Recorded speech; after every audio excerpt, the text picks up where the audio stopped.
प्यारे साथियों नमस्कार। आज हम 30 मई के करंट अफेयर्स को करने जा रहे हैं और पिछले दिनों में हमने देखा और मैं जो है लेक्चर की लेंथ को बहुत लंबा करता जा रहा था, तो लेक्चर की लेंथ को कम रखते हुए टू बी पॉइंट सभी टॉपिक्स पे बात करेंगे। आज हम पढ़ने वाले हैं कि किस प्रकार सीसीएमबी लैब में कोरोना वायरस का टिश्यू कल्चर करने के बाद में, मतलब उसका संवर्धन करने के बाद में कैसे हम लोग वैक्सीन बनाएंगे, इसकी पूरी प्रक्रिया क्या होती है, वैक्सीन बनाई कैसे जाती है, इस टॉपिक पर चर्चा करेंगे। इसके अलावा लोग बात करेंगे जो निःशुल्क ऑनलाइन करियर प्रशिक्षण कार्यक्रम चल रहा है, जिसके तहत जो है नेशनल करियर सर्विसेज नाम से एक नया जो है श्रम मंत्रालय ने एक पोर्टल निकाला है और वहां पर जो है ना हम लोग प्रशिक्षण ले सकते हैं। और हमको उसमें क्या है कि हजार अलग अलग प्रकार के राज्यों से है ना, जहां पर रिक्रूटमेंट होता है, सिलेक्शन होता है उसके लिए, और जॉब्स जो निकलती है उस सभी वैकेंसीज के बारे में जो है एक नया पोर्टल आया। आप लोगों को भी वहां पर रजिस्टर्ड कर देना चाहिए। सभी लोगों से मैं दरख्वास्त करूंगा कि आप लोग रजिस्टर्ड करें ताकि आपको समय समय पर जो जो जॉब्स निकलती है उसके बारे में भी पता चलता रहे, आप वहां से ट्रेनिंग भी ले सकते हैं। इसके अलावा जो है one sun one world one grid पहल, ये जो है आपने सुना होगा चाइना की एक पॉलिसी है OROB, one belt one road policy, जिसके तहत चाइना क्या करना चाह रहा है, वो एक रोड निकाल रहा है। जो पहले सिल्क रोड हुआ करता था, जो यूरोप से होता हुआ भारत और चाइना के जो है कोस्टल तटवर्ती इलाकों तक जाता था, तो चाइना एक इस प्रकार का रोड पूरे यूरोप से लेकर पूरे एशिया और अफ्रीका तक ले जाना चाह रहा है। ये उसकी एक बहुत ही महत्वाकांक्षी एम्बिशियस परियोजना है। इस परियोजना के के लिए, मतलब उसको तोड़ करने के लिए, उसका एक तोड़ निकालने के लिए हमने क्या है, one sun one world one grid पहल निकाली है। भारत की नई शिक्षा नीति आई है जिसके अंदर टेक्नोलॉजी को ज़्यादा इन्वॉल्व किया जाएगा। जो ह्यूमैनिटीज़ के सब्जेक्ट्स हैं उसकी बजाय टेक्निकल सेक्टर पे, क्योंकि भविष्य का युग ही जो है ना, यदि विश्व में भारत को विश्व गुरु बनना है, महाशक्ति बनना है, तो एक ही पैनेशिया है, एक ही रामबाण है, और वो है टेक्नोलॉजी का ज़्यादा से ज़्यादा है ना प्रयोग किया जाए। और है हम बात करेंगे आज परिसीमन आयोग पे, डिलिमिटेशन आयोग। ये डिलिमिटेशन आयोग वही होता है जिसके थ्रू है ना जो बाउंड्रीज का निर्धारण होता है, जो कॉन्स्टिट्यूएंसीज असेंबलीज की या लोकसभा की जो सीट होती है उसकी जो बाउंड्री होती है ना, उसको निर्धारित करने का काम परिसीमन आयोग का होता है। ये एक पॉलिटिकल पर्सपेक्टिव से आपको बहुत अच्छी अच्छी बातें भी समझ में आएंगी। और जो लास्ट पॉइंट होगा हमारे आज का वो है कि लद्दाख में बिजली परियोजना, आपने है ना निम्बो बाजगो, ये बहुत से प्रश्न पिछले साल में पूछे गए थे, तो हमको बिजली की परियोजनाओं के साथ साथ कौन कौन से जो हैं प्रोजेक्ट हैं, जो हाइड्रो प्रोजेक्ट हैं, जो नेशनल थर्मल पावर कॉरपोरेशन के प्रोजेक्ट है, वो सभी कहाँ पर लगे हुए हैं, है ना, उनके नाम क्या हैं और कुछ राज्य से संबंधित हैं, इन सभी पे आज हम लोग बहुत ही डिटेल में चर्चा करने वाले हैं। थोड़ा मैं शॉर्टकट में सारी चीज़ों को कवर करते हुए चलूँगा। तो लेट्स कंटिन्यू द टॉपिक। तो देखिए, सबसे पहले हम लोग आज कवर करने जा रहे हैं जो है 30 मई के करंट अफेयर्स को हम लोग शुरू करने जा रहे हैं। तो सबसे पहले बात आ रही है राष्ट्रीय समाचार की, जिसमें वन सन वन वर्ल्ड और वन ग्रिड पहल। ये देखिए क्या है, एक तरह से वैश्विक इलेक्ट्रिसिटी ग्रिड बनाने की बात कर रहा है भारत, है ना। और ये केंद्र सरकार की जो है ना एक बहुत ही महत्वाकांक्षी परियोजना है, जिससे क्या है भारत का इनिशिएशन रहे, भारत शुरुआत कर रहा है इसकी, और ताकि क्या हो सके पूरी दुनिया के अंदर एक मैसेज जाए कि भारत भी नए नए इनोवेटिव काम करता जा रहा है। और यह विशेषकर भारत की जो पेरिस समझौता था 2015 का, उसमें भारत की ये उद्देश्य था कि भारत भी जो है पर्यावरण में है ना अपना योगदान दे, पर्यावरण जो डिग्रेड होता जा रहा है। तो इन्वेस्टर 2018 के देहरादून इन्वेस्टर समिट में प्रधानमंत्री जी ने नवीकरणीय जो है ना रिन्यूएबल एनर्जी को आगे बढ़ाते हुए, है ना, ये बहुत ही ज़्यादा महत्वाकांक्षी परियोजना है, वन वर्ल्ड वन सन और वन ग्रिड परियोजना, है ना। तो इसको क्या बोलेंगे, OSOWOG ये परियोजना है। तो इसका टेंडर जारी कर दिया है और भारत जो है बढ़ती ऊर्जा की आवश्यकताओं को और पेरिस जो सम्मेलन हुआ था 2015 का, उनके लक्ष्यों को पूरा करते हुए, आपको पता होगा भारत और फ्रांस ने अपने एक साथ इंटरनेशनल सोलर अलायंस बनाया, जिसका मुख्यालय भी कहाँ है, international solar alliance. International solar जो अलायंस है इसका मुख्यालय गुड़गांव में। ये एकमात्र ऐसा अंतर्राष्ट्रीय जो है ऑर्गेनाइजेशन है जिसका मुख्यालय भारत में, ये भी बात याद रखेंगे आप, है ना।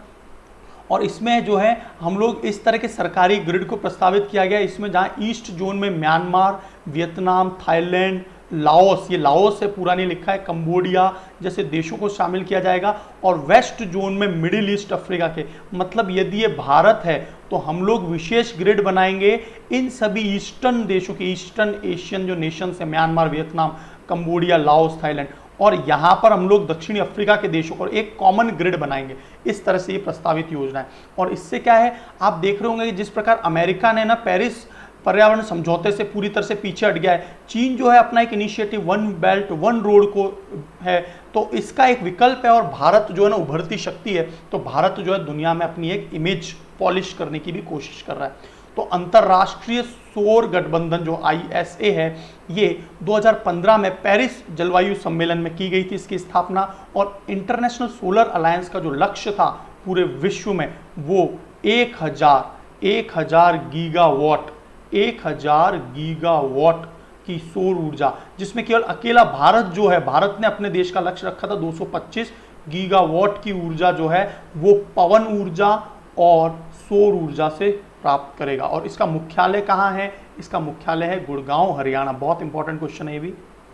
अब साथ ही साथ आपको वन बेल्ट वन रोड परियोजना भी समझ में आ जाएगी। तो 21वीं सदी में समुद्री सिल्क रोड, आपको पता होगा ना, सिल्क रोड जो यूरोप से आता हुआ चाइना में जाता था और इधर भारत होता हुआ जो है ना, जो है कोलकाता, तो ये पूरा जो सिल्क रोड है उसको है ना चाइना ने एक नया रोड डेवलप कर रहा है। और ये चाइना की बहुत ही अति महत्वाकांक्षी और भारी भरकम परियोजना है, जिसमें चीन जो है सड़कों, रेल, बंदरगाह, पाइपलाइन की बुनियादी सुविधाओं के माध्यम से मध्य एशिया से लेकर यूरोप और फिर अफ्रीका तक स्थलीय समुद्री जलमार्ग तैयार कर रहा है। ये बहुत ही बड़ी परियोजना है। और यदि ये पूरी तरह से जब तैयार हो जाएगी तो चीन का बोलबाला पूरे विश्व में हो जाएगा, क्योंकि आसानी से वो किसी भी देश में अपनी रीच कर सकेगा, है ना।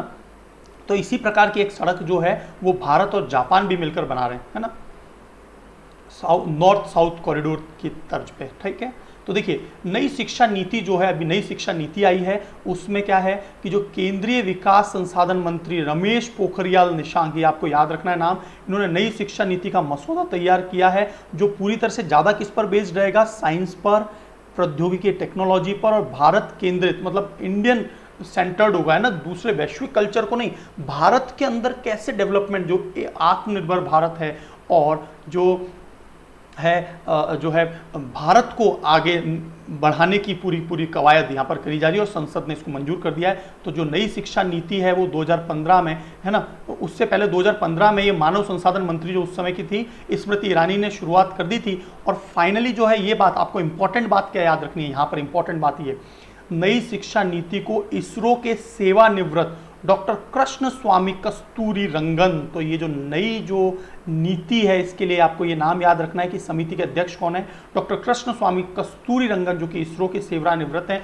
मतलब भारत टेक्नोलॉजी पर काम करने जा रहा है और शिक्षण और तीनों में आमूल चूल परिवर्तन लाने की अनुशंसा की गई है। अभी एक और जो बहुत इंपॉर्टेंट करंट अफेयर सामने आया, उसमें मिसाइल पार्क अग्निप्रस्थ, ये मिसाइल पार्क बनाया जाएगा कहाँ पर? INS कलिंग में। कलिंग कहाँ है? कलिंग जो है ये उड़ीसा में पड़ता है, उड़ीसा, है ना, INS कलिंग, ठीक है।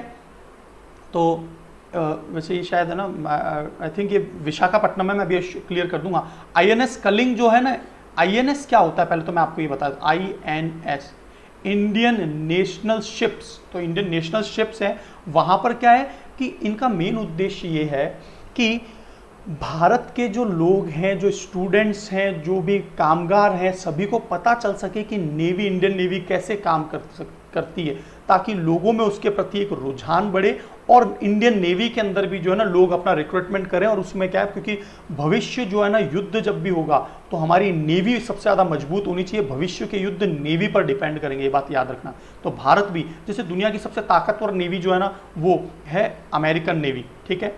तो इसमें क्या है कि 1981 अग्निप्रस्थ में 1981 से लेके अब तक के INS कलिंग के मिसाइल इतिहास की, हमने किस प्रकार मिसाइल डेवलप किए उन पर, और जो है यहाँ पर मुख्य आकर्षण का केंद्र P-70 एमेटिस्ट, ये एक है ना जो पुराने चक्र, आपने सुना होगा भारत की जो पहली फर्स्ट जो परमाणु पनडुब्बी थी, जो सबमरीन थी, वो INS चक्र ही थी। तो इसको जो है ये किस प्रकार से एंटी शिप मिसाइल की तरह से काम करती थी, ताकि क्या हो सके, अग्निप्रस्थ जो है स्कूली बच्चों से लेकर नौसैनिक कर्मियों परिवारों के लिए मिसाइलों संबंधित प्रौद्योगिकियों के बारे में लोगों में के मन में उत्सुकता और प्रेरणा और कौतूहल पैदा हो सके, ताकि वो ज़्यादा से ज़्यादा इसमें पार्टिसिपेट कर सके और भारत किस प्रकार नेवी में काम करता है ये कर सके। आप यदि एक स्टूडेंट हैं तो आपके लिए ये जो पोर्टल आया है इस पर ज़रूर आप रजिस्टर्ड कीजिए, ताकि आपको अपने रिक्रूटमेंट जो भी जॉब्स निकलती हैं, जितने भी राज्यों के अंदर जॉब निकलती है, प्रशिक्षण भी होगा यहाँ पर। और जो भारत की सबसे टॉप की कंपनी है TCS, जो कि टाटा कंसल्टेंसी सर्विसेज के नाम से जाना जाता है ना, तो TCS जो है यहाँ पर प्रशिक्षण कार्यक्रम ये सब देगा। तो ये बहुत ही इंपॉर्टेंट है आप सभी के लिए। आप जरूर इसको शेयर करना, मेरे इस जो है वीडियो को भी शेयर करना और दोस्तों को बताना कि इस पर जरूर आपको है ना जो है रजिस्टर्ड करवाना है। तो NCS जो है नेशनल कैरियर सर्विसेज अपने पंजीकृत नौकरी आवेदक नौकरी खोजने वालों के लिए TCS ION इसका प्लेटफॉर्म है के साथ निःशुल्क ऑनलाइन कैरियर प्रशिक्षण कार्यक्रम की शुरुआत करेगा। यहाँ पर आपको ये भी पता चलेगा कि कौन कौन सी राज्य सरकार ने कौन सी गवर्नमेंट जॉब निकाली है।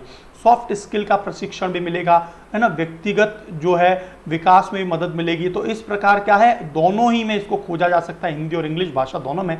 और आप जो है ना ये पोर्टल www.ncs.gov.in पर जाकर अपने आप को रजिस्टर्ड कर सकते हैं और रोजगार की नौकरियों की खोज, करियर परामर्श, व्यावसायिक मार्गदर्शन, कौशल विकास पाठ्यक्रम और प्रशिक्षण, इंटर्नशिप ये सभी कर सकते हैं। और यहाँ पर 1 करोड़ से अधिक सक्रिय नौकरियां खोजने वाले जो हैं एक्टिव हैं, आगे भविष्य में और जुड़ जाएंगे। और यह जो पोर्टल है वो 1000 रोजगार कार्यालयों में भी NCS के साथ जोड़ा गया, मतलब जितने भी रोजगार कार्यालय हैं भारत में उन सभी को इससे जोड़ दिया है, ताकि जो भी नई नौकरी निकलेगी तो यहाँ से पता चल जाएगा। अब बात आ रही है परिसीमन आयोग की। तो परिसीमन आयोग, लोकसभा के अध्यक्ष कौन चल रहे हैं, ओम बिरला जी। उन्होंने बोला है कि एक तो जम्मू कश्मीर, एक असम राज्य, मणिपुर, नागालैंड और अरुणाचल प्रदेश, मतलब एक यूनियन टेरिटरी और 4 राज्य में जो है 15 सांसदों को परिसीमन आयोग में सहयोगी नियुक्त किया है, नामित किया है इनको। ये परिसीमन आयोग क्या होता है, ये बाउंड्री को लिमिट करता है कि भैया ना, मान लीजिए कि ये वाला क्षेत्र, मान लीजिए कोई गांव है तो वो मतलब किसी पर्टिकुलर विधानसभा क्षेत्र में शामिल करा जाएगा या किसी और में शामिल कर दिया जाएगा। तो इस प्रकार परिसीमन आयोग जो है ना वो क्या करता है, नए नए जो विधानसभा क्षेत्र और सांसद क्षेत्र हैं उनके अंदर कोई परिवर्तन करना है कि किसी गांव को निकाल के, किसी कस्बे को निकाल के दूसरे में डालना है, तो यह परिसीमन आयोग करता है, राइट। तो सांसद पूर्वोत्तर राज्यों तथा केंद्र शासित प्रदेश जो कि जम्मू कश्मीर व लोकसभा और विधानसभा के क्षेत्रों का परिसीमन आयोग में मदद करेंगे। कौन, ये जो 15 सांसद लोकसभा के जो अध्यक्ष उन्होंने नामित किए हैं। और केंद्रीय मंत्री, किन 2 केंद्रीय मंत्री को शामिल किया है, किरण रिजिजू जो नॉर्थ ईस्टर्न के जो है मंत्री भी हैं, और जितेंद्र सिंह, इनको भी नामित किया गया। तो पृष्ठभूमि क्या है इसकी देख लेते हैं कि सुप्रीम कोर्ट के जो पूर्व न्यायाधीश थे RP देसाई, इनकी अध्यक्षता में परिसीमन आयोग का गठन हुआ और उसके तहत इन राज्यों में जो है ना और जो है शामिल किया जाएगा। तो निर्वाचन आयुक्त जो है, आपको पता है ना भारत के अंदर एक तो चीफ इलेक्शन कमिश्नर होता है और 2 निर्वाचन आयुक्त होते हैं, इलेक्शन कमिश्नर। तो एक इलेक्शन कमिश्नर जो कि वर्तमान में चल रहे सुशील चंद्रा, और अलग अलग राज्यों के जो है ना राज्य प्रदेश निर्वाचन आयुक्त होते हैं। सभी राज्यों में अपने अपने जो है निर्वाचन आयुक्त होते हैं और केंद्र में एक चीफ इलेक्शन कमिश्नर और 2 इलेक्शन कमिश्नर मतलब निर्वाचन आयुक्त होते हैं जो पूरे देश में चुनाव को करवाते हैं, है ना। तो ये जो है इसमें जो है पदेन सदस्य रहेंगे। तो ये पॉइंट क्लियर हो गया। ये आपको क्वेश्चन हिस्ट्री जो है पॉलिटिकल साइंस में पूछा जा सकता है कि परिसीमन आयोग जो है वो संविधान के कौन से अनुच्छेद में है। तो 82 अनुच्छेद में, 82 अनुच्छेद में लोकसभा और विधानसभा क्षेत्रों की सीमाओं का निर्धारण करना।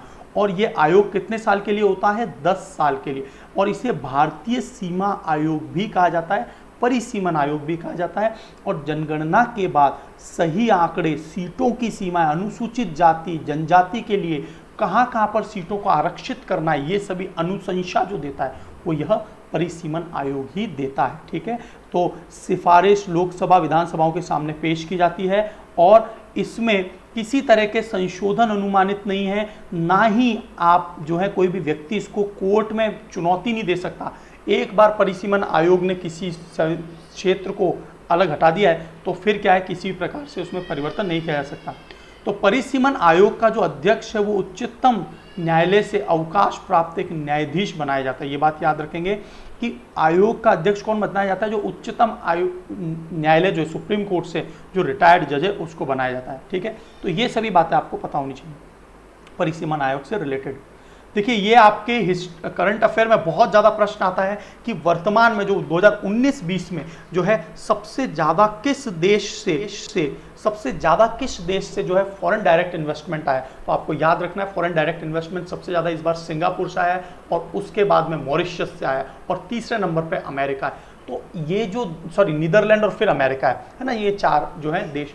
तो फॉरेन डायरेक्ट इन्वेस्टमेंट क्या होता है कि देखो आपने सुना होगा अभी हाल ही में कि जो जियो है उसके अंदर फेसबुक ने अपना 9.99% डाला है। तो इसमें उसने लगभग 54,000 करोड़ का जो है ना पूरा खरीदा है। तो इसी प्रकार है ना फेसबुक पे 5 अलग अलग कंपनियों ने निवेश किया है। इसके पीछे एक बहुत बड़ा कारण है कि जो फेसबुक है जिसके सबसे ज़्यादा कंज्यूमर आपको पता है ना, फेसबुक का ही इंस्टाग्राम है, फेसबुक का ही व्हाट्सएप है और फेसबुक तो है ही। तो ये दुनिया में सबसे बड़ी आबादी लेके बैठा हुआ है। तो कल को कंज्यूमर से सीधा कंज्यूमर मार्केटिंग कर सके, इसीलिए क्या है विदेशी कंपनियां जियो में बहुत ज़्यादा इंटरेस्ट दिखा रही, क्योंकि भारत एक बहुत बड़ा मार्केट है, राइट। तो इस प्रकार से फॉरेन डायरेक्ट इन्वेस्टमेंट जो है ना आजकल जियो में बहुत आ रहा है। इसी प्रकार अलग अलग कंपनियों में निवेश आता रहता है। तो यही फॉरेन डायरेक्ट इन्वेस्टमेंट है। यदि 10 से ज़्यादा परसेंटेज होता है तो इसको फॉरेन डायरेक्ट इन्वेस्टमेंट कहते हैं, वरना इसको सिंपली एक निवेश या इन्वेस्टमेंट कहते हैं। भारत के अंदर जितना ज़्यादा निवेश आएगा उतना ज़्यादा पैसा बढ़ेगा, और जितना ज़्यादा पैसा बढ़ेगा कंपनीज बढ़ेंगी तो ज़्यादा कंपनीज के चलते नौकरियां और रोजगार मिलेगा। तो ये एफडीआई जो ना भारत बहुत ज़्यादा आजकल आकर्षित करने की कोशिश करता है। अब देखते हैं तो देखिए फॉरेन डायरेक्ट इन्वेस्टमेंट से संबंधित क्या है। तो एक तो ये ध्यान रखना है आपको कि एफडीआई के बारे में चर्चा करता कौन है, निकालता कौन है। तो उद्योग और आंतरिक व्यापार संवर्धन डिपार्टमेंट, क्या फुल फॉर्म है इसकी, DPIIT, department of promotion of industries and internal trade, department of promotion of industries and internal trade. तो ये जो है प्रकाशित करती है, याद रखना एफडीआई को प्रकाशित करने वाले DPIIT है, और ये एफडीआई से संबंधित डेटा देती है। देश में प्रत्यक्ष विदेशी निवेश जो है वो पिछले साल की तुलना में 13% बढ़ के 49.97 हुआ। तो 13% बढ़ा, ये बात याद रखेंगे। कौन निकालता है, उद्योग और आंतरिक व्यापार संवर्धन विभाग निकालता है। और सबसे ज़्यादा इस बार जो है इन्वेस्टमेंट आया वो कंप्यूटर सॉफ्टवेयर और हार्डवेयर के क्षेत्र में आया, याद रखना। सबसे ज़्यादा एफडीआई किसमें आया, कंप्यूटर सॉफ्टवेयर हार्डवेयर के क्षेत्र में। दूसरा टेलीकम्युनिकेशन में सबसे ज़्यादा इन्वेस्टमेंट आया क्षेत्र की बात करें तो। और तीसरा जो है ये व्यापार क्षेत्र में, ट्रेड के क्षेत्र में आया, राइट, है ना। और सबसे ज़्यादा किस देश से निवेश आया है, तो याद रखना सिंगापुर से, सबसे ज़्यादा सिंगापुर से आया है 14.67, फिर मॉरिशस से, तीसरे नंबर से सबसे ज़्यादा निवेश आया नीदरलैंड, और चौथे पे सबसे ज़्यादा अमेरिका से फॉरेन डायरेक्ट इन्वेस्टमेंट आया। किसी भी देश की कंपनी दूसरे देश में किया गया निवेश प्रत्यक्ष विदेशी निवेश कहलाता है। ये बात मैं आपको समझा भी दी है ना। और निवेश से निवेशकों को दूसरे देश की कंपनियों में कुछ हद तक मैनेजमेंट का हिस्सा भी मिल जाता है। यदि कोई कंपनी, जैसे मान लीजिए फेसबुक ने यदि 10% से ज़्यादा इन्वेस्टमेंट किया होता किसमें, जियो में, है ना, जियो में यदि 10% से ज़्यादा इन्वेस्टमेंट किया होता तो वो मैनेजमेंट राइट भी रख सकती थी अपना लेकिन इन्होंने कितना परसेंटेज करवाया है, 99.99। कहीं ना कहीं जियो बचना चाहता है क्योंकि वो मैनेजमेंट नहीं चाहता। तो ये पॉइंट कुछ आपको याद रखने साथ, है ना। तो है ना, तो देखिए निवेश में एफडीआई का दर्जा दिलाने के लिए कम से कम कंपनी को 10% फीसदी का, है ना, उसको अपने कुल जो जैसे जियो का कुल मान लीजिए 100 रुपये की वैल्यू है, तो 10% से ज़्यादा खरीद लेगा तो उसमें प्रबंधन का, मैनेजमेंट का भी उसके ऊपर कार्यभार आ सकता है। अब देखिए लद्दाख में कुछ बिजली परियोजनाओं की, आपको पता होगा लद्दाख में पर्वतीय क्षेत्र है, उबड़ खाबड़ है, तो वहां पर पानी जब गिरता है तो उससे पर्ण विद्युत ऊर्जा, है ना, नेशनल हाइड्रो पावर प्लांट जो हैं, तो हाइड्रो पावर प्लांट के ऊपर बहुत ज़्यादा संभावना है लद्दाख में, और इसके ऊपर बहुत से प्रश्न भी आए थे। तो देखिए क्या हुआ कि जो ये आपको दिख रहा होगा NHPC, national hydro power corporation, एक तो एनएचपीसी है, तो ये हाइड्रो पावर जो पानी नीचे गिरता है उससे क्या है चक्कियां चला के, है ना, टरबाइन चला के और फिर इलेक्ट्रिसिटी को जनरेट किया जाता है ना। तो देखिए ये एनएचपीसी के जो अध्यक्ष हैं, जो हैं एनएचपीसी के अध्यक्ष कौन है, AK सिंह ने जम्मू कश्मीर भवन में यूनियन टेरिटरी लद्दाख के जो उपराज्यपाल कौन चल रहे हैं, मैं कई बार बताया आपको, RK माथुर, और गिरीश चंद्र मुर्मू जो है जम्मू एंड कश्मीर के हैं लेफ्टिनेंट गवर्नर, राइट। तो एनएचपीसी ने क्या है, बहुत सारी जल विद्युत परियोजना और सौर परियोजनाओं को कार्यान्वयन के लिए जो है ना, अभी जो है तरीके पर चर्चा हुई। ये प्रश्न जो है ना यूपीएससी में पूछा गया था कि निम्बो बाजगो प्लांट कहाँ है, तो आपको पता होना चाहिए था, लेह या लद्दाख में, याद रखेंगे। कारगिल में भी एक और प्लांट है, चुतक प्लांट भी एग्जाम में, हाइड्रो पावर प्लांट भी एग्जाम में पूछे गए। तो ये दोनों प्रश्न पूछे गए, निम्बो बाजगो और चुतक प्लांट, ये दोनों कहाँ पर है, तो ये जो है निम्बो बाजगो जो है लेह में और चुतक प्लांट कारगिल में, ये पूछ लिए गए पहले प्रश्न एग्जाम में। तो इसी प्रकार कुछ नई परियोजना भी है, ये भी एग्जाम में पूछी जा सकती है। तो लद्दाख में एक तो याद रखना, आपसे पूछा जा सकता है खलसी कहाँ है, लद्दाख में, और कनयुंचे ये भी लद्दाख में है, टकमाचिंग और फयांग, खलसी, टचमाचिंग और कनयुंचे, ये सभी विद्युत की नई परियोजनाएं जो हैं ये बनाने वाले हैं। तो ये चूंकि सुर्खियों में है तो इसी प्रकार के प्रश्न आते हैं, लद्दाख याद रखेंगे, है ना, इस पर डेवलपमेंट हो रहा है। अब देखिए अभी पिछले दिनों में जो नेपाल और भारत का जो बॉर्डर है वहां पर विशेषकर वाल्मीकि जो अभ्यारण्य है, नेशनल पार्क, वहां पर एंथ्रेक्स का खतरा देखा गया है। और एंथ्रेक्स को है ना बायोलॉजिकल वार में भी यूज किया जा सकता है, जैविक हथियार के रूप में। जैसे कई देश जो है ना ऐसा बोल रहे हैं कि कोरोना भी जो है ना जैविक हथियार के रूप में चाइना ने प्रयोग किया गया है। अभी तक इस पर कोई बिल्कुल प्रमाण नहीं आए हैं सामने, है ना।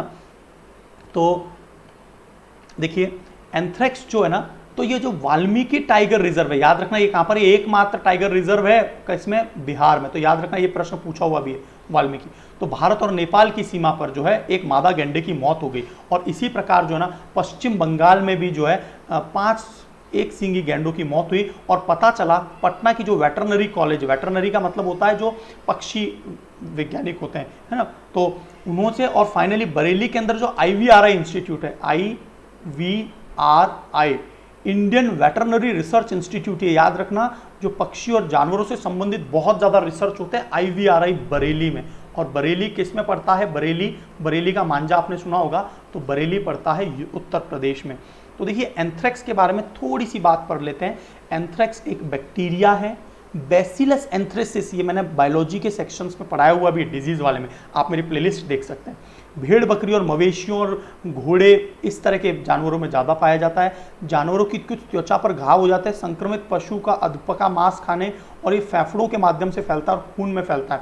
और फाइनली जो है ना मानव की जो प्रतिरक्षा इम्यून सिस्टम है वो पूरी तरह से, रोग प्रतिरोधक क्षमता को पूरी तरह से नष्ट कर देता है, नुकसान कर देता है ना। ये बैक्टीरिया जो है मिट्टी में निष्क्रिय पड़ा रहता है, मिट्टी में क्या पड़ा रहता है, ये निष्क्रिय पड़ा रहता है। और एंथ्रेक्स जो है जैविक हथियार के रूप में इसकी इस्तेमाल करने की आशंका जो है, जैविक हथियार के रूप में भी इसको भविष्य में प्रयुक्त किया जा सकता है। ये बहुत ही खतरनाक हथियार है, जिस प्रकार जो है कोरोना को भी बता रहे हैं, है ना, कोरोना भी जैविक हथियार के रूप में प्रयुक्त किया जाता है। जैसे जो है मिजल्स वगैरह भी जो है जैविक हथियार के रूप में प्रयुक्त किया जा सकता है। तो इन जीवाणुओं को विमान और मिसाइलों के जरिए भी, मतलब किसी देश में मिसाइल के जरिए भी यदि हम छोड़ देंगे, गिरा देंगे मिसाइल, तो वहां पर ये फैल जाएगा और लोगों में फैल जाएगा, लोगों की मौत होना शुरू हो जाएगा। तो इस प्रकार जो है, तो ये जो है आपको एक तो है ना वाल्मीकि अभ्यारण्य याद रखना है, और नेपाल का जो चितवन राष्ट्रीय निकुंज है ये भारत और नेपाल की सीमा पर है, तो नेपाल का है। और सोहगी बरवा जो है ये यूपी का जो है एक नेशनल पार्क है। और पश्चिमी चंपारण का वाल्मीकि टाइगर रिजर्व ये बिहार में। तो ये कुछ बातें आपको याद रखनी है ना। अब देखिए आज का जो सबसे इंपॉर्टेंट टॉपिक है वो ये है, और मैं आपको यहाँ पर जो चर्चा करूँगा वो किस पर करूँगा कि किस प्रकार CCMB जो कि हैदराबाद में बहुत ही इंपॉर्टेंट जो है संगठन है हैदराबाद में, किस प्रकार हम लोग टीकों को बनाने जा रहे हैं, संवर्धन करने वाले हैं जो है कोरोना का। और करेंगे क्या, देखिए कि कोरोना के जो ये विषाणु हैं उनको एक बार से तो कल्चर किया जाएगा, इनको संवर्धित किया जाएगा, उसके बाद में इनको निष्क्रिय कर दिया जाएगा, मतलब डेड लेवल में चला गया। अब उसको किस में डाल दिया जाएगा, मानव के शरीर में डाला जाएगा। तो निष्क्रिय है वो, एक्टिव तो है नहीं, तो निष्क्रिय जो ये है तो उसके खिलाफ ऑटोमेटिकली हमारे शरीर का इम्यून सिस्टम जो है वो खिलाफ उसके प्रतिरोध क्षमता जनरेट करेगा। तो ऑटोमेटिकली क्या होगा, कोरोना के विषाणुओं के लिए हमारे शरीर में प्रतिरोधकता जनरेट हो जाएगी। तो इसी प्रकार से जो है वैक्सीन काम करते हैं। हमारे शरीर में क्या है, उसके निष्क्रिय जो है कोरोना के विषाणुओं को, निष्क्रियों को शरीर में डाला जाता है ना। तो अभी आपको पूरी चीज अभी समझ में आएगी किस प्रकार ये हो रहा है और भारत इसमें बहुत अच्छा काम कर। तो देखिए तो वैज्ञानिक जो है अनुसंधान परिषद जो है आईसी है ना, वैज्ञानिक और औद्योगिक अनुसंधान परिषद, जिसका बोलते हैं CSIR, जो नेट का एग्जाम भी लेता है ना, central scientific and industrial research की हैदराबाद में जो स्थित प्रयोगशाला आणविक जीव विज्ञान केंद्र जो है, जिसको हम लोग क्या बोल रहे हैं, CCMB, क्या फुल फॉर्म है इसकी, centre for cellular and molecular biology, centre for cellular and molecular biology. तो ये जो संगठन है प्रयोगशाला आणविक जीव वैज्ञानिक केंद्र, यहाँ पर वैज्ञानिकों ने मरीजों के नमूने से कोविड-19 के लिए जो जिम्मेदार कोरोना वायरस है, जिसको कोरोना वायरस का एक्चुअल नाम क्या है, SARS-CoV-2 है ना, इसका संवर्धन या कल्चर किया जाएगा। तो लैब में वायरस के संवर्धन की क्षमता CCMB जो है कोविड-19 से लड़ने के लिए टीका विकसित किया जाएगा। ठीक है, तो कोरोना वायरस की प्रकृति क्या है, तो वहां पर चलते हैं। तो वायरस को कल्चर किया जाएगा, मतलब उन्हें बनाया जाएगा। आपने सुना होगा यदि ये कोरोना वायरस है ना, तो इसके ऊपर प्रोटीन के रिसेप्टर्स हैं। ये प्रोटीन के रिसेप्टर ही क्या होते हैं, जब हमारी श्वास नलिका में जाते हैं तो ये जो नलिका है हमारे गले के अंदर, यहाँ है ना ट्रैक जो है, यहाँ पर एपिथेलियम लेयर के अंदर क्या होता है, एपिथेलियम लेयर के क्या होता है, ये अंदर ऐड हो जाता है, राइट है ना। तो एपिथेलियम लेयर के ये अंदर ऐड हो जाता है ना। एक मिनट में थोड़ी सी माफ़ी चाहता हूँ, मेरा पेन जो मार्कर चला गया है, ये फिर से आ गया है, क्यों। तो इस प्रकार क्या होता है, इस प्रकार क्या होगा, ये अंदर एंटर हो जाता है हमारे शरीर में, है ना, हमारे शरीर के अंदर एंटर हो जाते हैं रिसेप्टर्स। ठीक है, तो देखिए यहाँ पर आपको समझ में आ जाएगा। तो नोवल कोरोना वायरस जो है उसमें ACE2 नाम का जो रिसेप्टर है प्रोटीन के साथ मिलकर हमारे क्या है, आपको आज जो है पूरी प्रक्रिया समझ में आ जाएगी ये काम कर कैसे रहा शरीर में जाके। मानव के श्वसन मार्ग की जो एपिथेलियल कोशिकाएं, आपको पता होगा, जिसको उपकला ऊतक कहते हैं। मानव शरीर में 4 प्रकार के ऊतक होते हैं, तो जो गले में, नाक में, इधर, ये सभी अंदर की तरफ उपकला ऊतक होते हैं, उसको संक्रमित कर देता है। इसीलिए मैंने बताया था स्वैब जो है वो नाक के अंदर तक प्रवेश किया जाता है गले से, और फिर जो है ना जीवाणुओं के जो है सैंपल्स लिए जाते हैं। तो श्वसन मार्ग में एपिथेलियल कोशिकाएं प्रचुरता के साथ में ACI रिसेप्टर प्रोटीन को व्यक्त करती हैं, और फिर क्या होता है, ये वायरस के अंदर, आपको पता है ना, वायरस के अंदर RNA होता है। ये RNA जो है ये क्या करता है, अपनी RNA कोशिकाओं को साइटोप्लाज्म, मतलब हमारी मानव शरीर की कोशिकाओं में रिलीज कर देता है और वायरल प्रोटीन बनाना स्टार्ट कर देता है। फिर मानव की जितनी भी कोशिकाएं उन सभी में इसकी कॉपी होती जाती है, और ये कॉपी होते होते क्या है, एक समय ऐसा आता है, मैं आपको बताता हूँ कि अंत में मृत्यु कैसे होती है। एक समय ऐसा आता है कि ये पूरी की पूरी कॉपी बन जाती है और हमारा जो फेफड़ा है वो पूरा सफ़ेद हो जाता है और फाइनली फट जाता है अंदर। तो कोरोना के अंदर जो ना इस प्रकार से काम हो रहा है कि ये ना जो वायरस है वो RNA जो है वो रिसेप्टर्स के माध्यम से जाके एपिथेलियल टिश्यू में, और फिर वहाँ पर जो बहुत सारी कॉपीज बना देगा RNA की, साइटोप्लाज्म जो कोशिका के अंदर का भाग है साइटोप्लाज्म में। तो इस प्रकार जो है ये अपना काम करता है, राइट। तो देखिए तो ये इस तरह से अंदर घुस जाएगा और अंदर एंटर हो जाएगा और जीनोमिक RNA की प्रतिकृति मतलब रेप्लिका बनाना स्टार्ट कर देगा। तो इस प्रकार ये काम करता है। तो हम क्या कर रहे हैं कि जो विषाणु वैज्ञानिक है भारत के CCMB लैब में, centre for cellular and molecular biology, CCMB lab का मुख्यालय याद रखना हैदराबाद में, कभी क्वेश्चन पूछ सकते हैं। तो वर्तमान में मानव की जो एपिथेलियल कोशिका है प्रयोगशाला में अभी तक क्या है, हम लोगों ने नहीं बनाई है। जो अंदर की कोशिका है ना, इनको मानव अभी बनाया नहीं गया है। तो हम क्या कर रहे हैं, एक बंदर के गुर्दे का, क्योंकि गुर्दों में भी एपिथेलियल कोशिकाएं होती हैं, तो उनका जो है ना, उनको लाके और पहले परीक्षण करेंगे उनके गुर्दों के ऊपर, और फिर जो है हम ACI जो प्रोटीन है वो किस तरह से रिएक्ट कर रहा है, और फाइनली क्या कर देंगे, फाइनली जो है इस प्रकार के जो वायरस का संवर्धन किया है उसको निष्क्रिय अवस्था में, मतलब कि जो है इनएक्टिव अवस्था में जो है शरीर में इंजेक्ट किया जाएगा, ताकि हमारे शरीर में प्रतिरक्षा तंत्र एंटीबॉडीज का रोगाणु का है ना, रोगाणु के खिलाफ एंटीबॉडी बना लेगा। एंटीबॉडी बनाती है ना, हमारे शरीर में कोई भी बाहर का विषाणु पहुंचता है तो शरीर में एंटीबॉडी बना लेती है, प्रतिरक्षा तंत्र जो है हमारा यदि मजबूत हो तो, और फिर हमको संक्रमण और बीमार होने से बचा लेगा। तो इस प्रकार जो है सीसीएमबी जो है अपना काम कर रही है, राइट। तो ये पूरा पॉइंट आपको समझ में आ गया होगा। आपको पता होगा कि भारत में गंगा और इंडस सिंधु नदी में डॉल्फिन्स पाई जाती है। तो ये तो होती है मीठे पानी की डॉल्फिन, और जो चिल्का झील है वो तो खारे पानी की झील है, यहाँ पर भी डॉल्फिन पाई जाती है और इनकी संख्या भी 3 गुना बढ़ गई है। तो ये एक बहुत अच्छा संदेश है कि हमारे जो चिल्का लेक, जो भारत की सबसे बड़ी खारे पानी की झील है, उसमें 3 गुना बढ़ गई है। किसने बताया? IIT मद्रास ने एक चलाई गई अनुसंधान परियोजना में ओडिशा के अंदर चिल्का झील में इरावदी डॉल्फिन की संख्या 3 गुना बढ़ गई है। तो चिल्का झील जो है एशिया की सबसे बड़ी बड़ी प्राकृतिक जलाशय में से एक है ना, सबसे बड़ा प्राकृतिक जलाशय।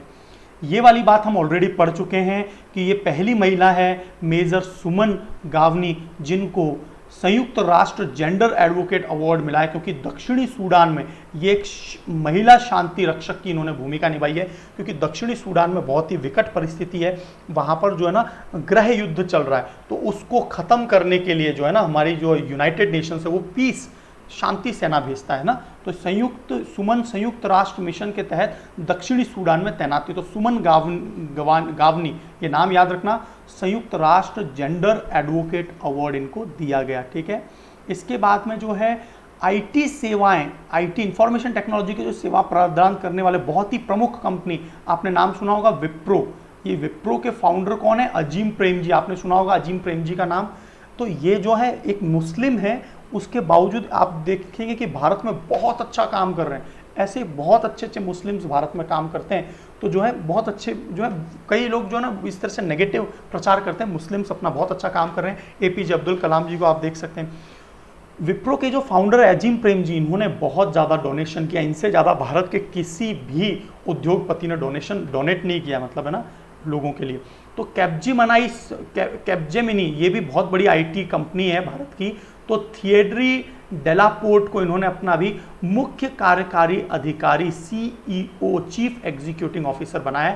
थिएरी डेलापोर्ट को किसके बने हैं? ये विप्रो के। विप्रो भारत की टॉप मोस्ट कंपनी में से एक है आईटी की, राइट।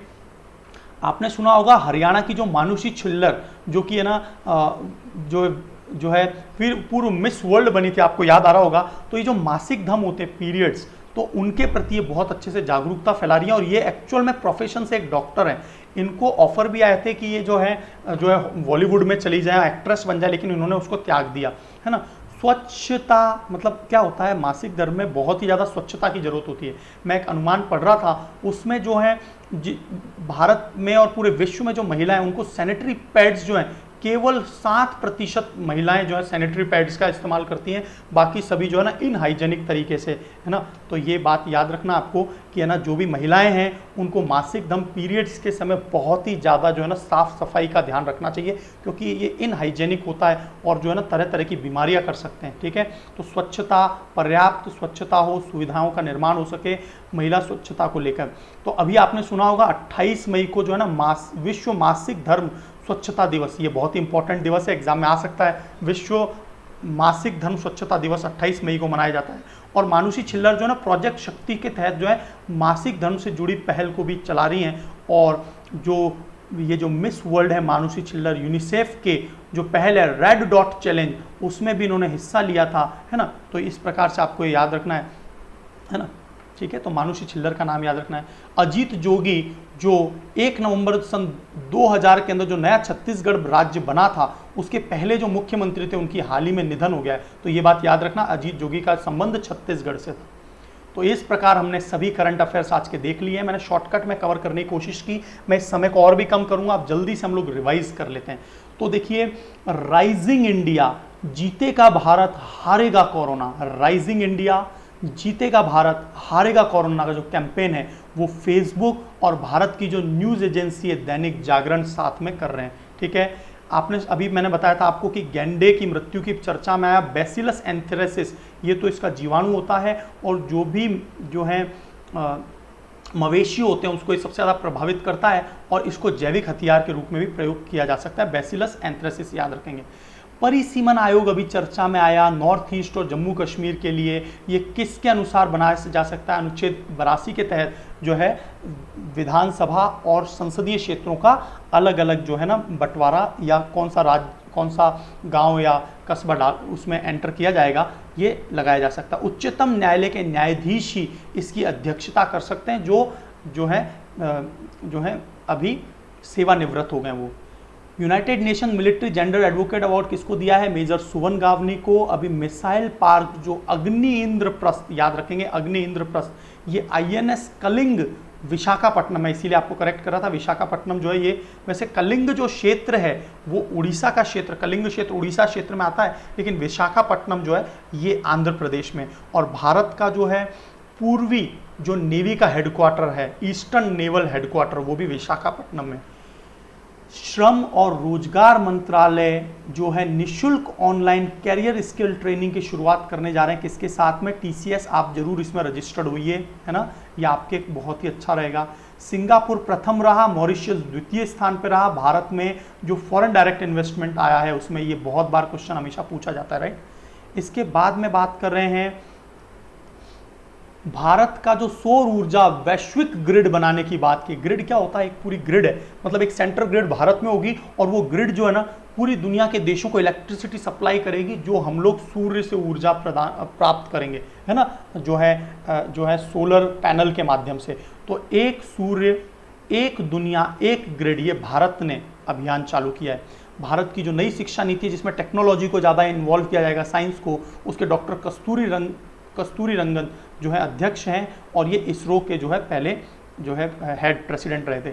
निम्बो बाजगो याद रखना, और चुटक हाइड्रो पावर प्रोजेक्ट जो है लेह और कारगिल में है, और जो है नेशनल हाइडर पावर कॉरपोरेशन ने भी जो है लद्दाख के साथ में जो है वहाँ पर नए पन विद्युत ऊर्जा के प्लांट बनाने की घोषणा की गई है, ठीक है।